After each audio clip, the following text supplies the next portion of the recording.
Phone tapping కేసులో ముగ్గురు arrest. వ్యాపారి చక్రధర్ గౌడ్ను బెదిరించిన కేసులో అరెస్ట్ అయిన వారిలో మాజీ మంత్రి హరీష్ రావును ఫిషేలోని కీలక వ్యక్తి. ఇతరుల ఐడితో సిమ్ కార్డులు బెదిరింపులట. ఇక వ్యాపారి చక్రధర్ గౌడ్ను బెదిరించిన కేసులో కూడా ఉన్నదట. ఒకసారి మనం అసలు వాస్తవానికి చెప్పలే, ఒకసారి మరి మాట్లాడే ప్రయత్నం చేద్దామా. చక్రధర్ గౌడ్ అని లైన్లో ఉన్నట్టు. ఫోన్ ట్యాపింగ్ కేసులో ముగ్గురు అరెస్టు. వ్యాపారి చక్రధర్ గౌడ్ను బెదిరించిన కేసులో అరెస్ట్ అయిన వారిలో మాజీ మంత్రి హరీష్ రావు ఫేసి కీలక వ్యక్తి. దర్యాప్తులో నిజాలు బయటపెట్టిన పోలీసులు. సిద్దిపేట జిల్లా నియోజకవర్గానికి చెందిన వ్యాపారి చక్రధర్ గౌడ్ను ఫోన్ ట్యాపింగ్ చేసి బెదిరించినట్లు వేధింపులకు గురి చేసిన ఫిర్యాదుకు సంబంధించిన కేసులో పంజాగుట్ట పోలీసులు శనివారం ముగ్గురిని అరెస్టు చేశారు. ఇందులో మాజీ మంత్రి హరీష్ రావు ఫేసీలో పనిచేసిన ఉద్యోగి కూడా ఉన్నారు. West zone DCP Vijay Kumar వెల్లడించిన వివరాల ప్రకారం సిద్దిపేట జిల్లాకు చెందిన వ్యాపారి చక్రధర్ గౌడ్ తన ఫోన్ను ట్యాపింగ్ చేసి మాజీ మంత్రి హరీష్ రావు టాస్క్ ఫోర్స్ వ్యాపారి అనే ఇస్తున్న కాంగ్రెస్ నాయకుడు కదా, అంటే కాంగ్రెస్ నాయకుడిగా గుర్తిస్తలేరు ఎట్లా. మాజీ మంత్రి Harish Rao task force DGP Radhakishan రావు తనను తీవ్రంగా వేధించారని, వాట్సాప్ కాల్లో గుర్తు తెలియని నెంబర్స్తో భయభ్రాంతులకు గురి చేశారని, తనకు హరీష్ రావుతో ప్రాణహాని ఉందని ఫిర్యాదులో పేర్కొన్నారు. ఈ ఫిర్యాదులపై పంజాగుట్ట పోలీస్ 1205/2004 కింద ఎఫ్ఐఆర్ నమోదు చేశారు. ఈ కేసు దర్యాప్తు చేసిన పంజాగుట్ట పోలీసులు సిద్దిపేట జిల్లాకు చెందిన టి సంతోష్ కుమార్ సిద్దిపేటలోని భవానీ కమ్యూనికేషన్ పేరుతో మొబైల్ షాప్ నిర్వహిస్తున్నారు. ఇతరుల ధృవీకరణ పత్రాలతో సిమ్ కార్డులు తీసుకొని వాటిని హరీష్ రావుకు అనుచరులపై బి పరశురాములు టి వంశీకృష్ణకు ఇచ్చాడు. ఈ సిమ్ కార్డులతో వారు చక్రధర్ గౌడ్కు వాట్సాప్ కాల్ ద్వారా మెసేజ్లు పంపి బెదిరించారు. పలు సందర్భాల్లో డబ్బులు డిమాండ్ చేస్తూ హాని తలపెడతామని హెచ్చరించారు. ఒకసారి చక్రధర్ గౌడ్ అన్నతో మాట్లాడే ప్రయత్నం చేద్దాం. మరి లైవ్లో నేనైతే చెప్పలే, ఒకసారి మాట్లాడే ప్రయత్నం చేద్దాం. అన్న నమస్తే. అన్న లైవ్లో ఉన్నారు. ఒక చిన్న విషయం మీ గురించి వచ్చింది. అయితే ఈ ఫోన్ ట్యాపింగ్ కేసులో ముగ్గురు అరెస్ట్ చేశారన్న. మిమ్మల్ని వాట్సాప్ కాల్లో కానీ వివిధ వాట్సాప్లో మెసేజ్ రూపకంలో కానీ మీ ప్రాణహాని తలపెడతామని ఒక వార్త వచ్చింది. దాన్ని మీరు ఏ విధంగా చూస్తున్నారు? ఇలా A1గా హరీష్ రావును చేర్చారు. నిజంగా ఏ రకమైన బెదిరింపులకు పాల్పడ్డారన్న?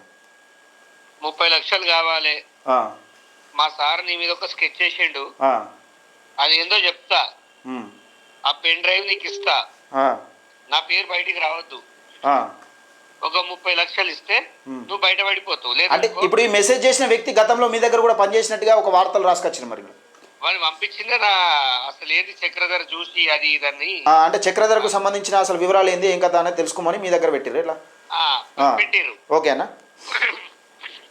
దాంతో వాడు ఇక్కడ ఏంది అసలు చక్రధర్ది ఏంది అని చూస్తే వాడికి ఏం దొరకలేదు. సడన్గా ఉద్యోగం మానేసిండు. ఓకే, ఎందుకు మానేసిండో మాకు తెలియలే. ఒకరోజు చూస్తే ఇట్లా మెసేజ్ వస్తూ ఉన్నాయి. సరే ఇక నాకు వెరీ కామన్ అండి, అవన్నీ చెప్పుకుంటూ పోతే కావని నేను ఎవరికి కూడా చెప్పుకోలే బయటికి. ఓకే, నాకు ఎప్పుడు నేను జైలుకు పోయిన తర్వాత నాకు అర్థమైంది ఏంటంటే, ఎఫ్ఐఆర్ రిపోర్ట్ చూస్తే నాకు వచ్చిన బెదిరింపు మెసేజ్ లో ఏదైతే రాసిర్రో యాజ్ ఇట్ ఈజ్ అదే ఎఫ్ఐఆర్ లో ఉంది.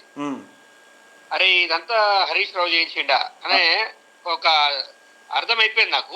ఓకే, మన విచారణ చేస్తున్న సమయంలో పోలీసు వాళ్ళు డెప్త్ క్వశ్చన్స్ అడుగుతున్నారు.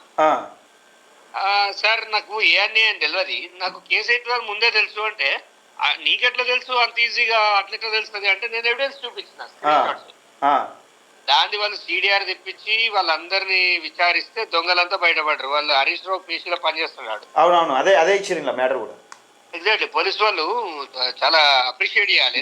గతంలో ఆరోగ్యశ్రీలో ఏదో పని చేస్తే జాబ్ పోతే హరీష్ రావు తర్వాత మెల్లగా అలా చేరాడట.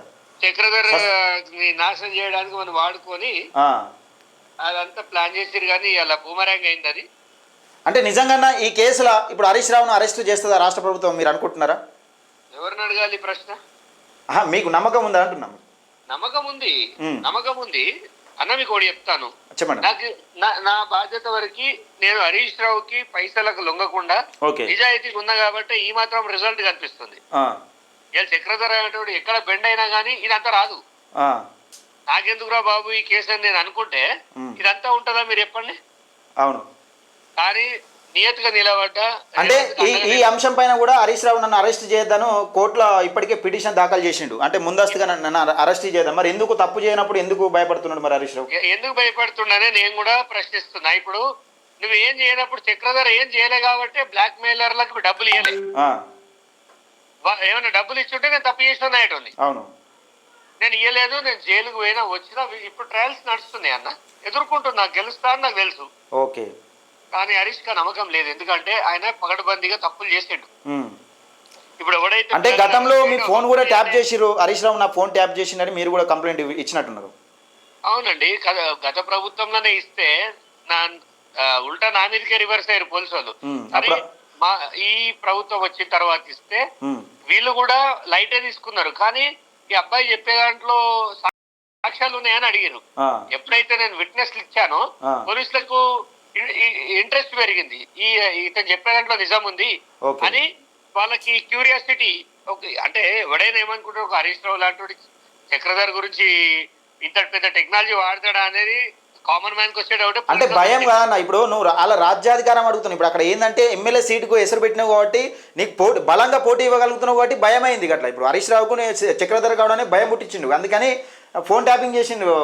లేకపోతే భయపడపోతే ఎందుకు చేస్తాడనా? ఆయన భయపడ్డాడు కాబట్టి 16 ఫోన్లు ట్యాప్ అయినాయి. ఎవడైనా మా డ్రైవర్ది చేస్తాడా అండి? అంటే ఏమైనా ఇన్ఫర్మేషన్ ఏముంటుందో అని చేసినట్టు. డ్రైవర్ తోటి ఎక్కువ సఖ్యత ఉంటాడు కదా, వాళ్ళ దగ్గర ఏమున్నదో ఎవరిని వదలలే అండి. చెప్తే చాలా ఈ 16 ఫోన్ నంబర్ లో ఎవరు విఐపీలు కాదు. మా చెల్లెతోటి ఏం పని ఉంటదండి? ఇంట్లో ఆడవాళ్ళని కూడా విడిచిపెట్టలే ఫోన్లు, విడిచిపెట్టేవాడు అంతా వెదవవాడు. ఇది ఒక విషయం ఏంటంటే టీఆర్ఎస్ కు సంబంధించి వాళ్లకు సంబంధించిన ఆడవాళ్ళ ఫోన్లే ట్యాప్, వాళ్ళ కుటుంబ సభ్యులే ట్యాప్ చేసిరని ఒక వార్త వస్తున్నది. మరి అంతకన్నా దరిద్రం ఇంకోటి ఉండదు అన్న. ఇక ఎవరిని ట్యాప్ చేసిండో కూడా నాకు తెలుసు, కానీ నాకు మర్యాద ఉంది అందుకే చెప్పా. సరే, ఓకే, థ్యాంక్ యూ అన్న. Thank you.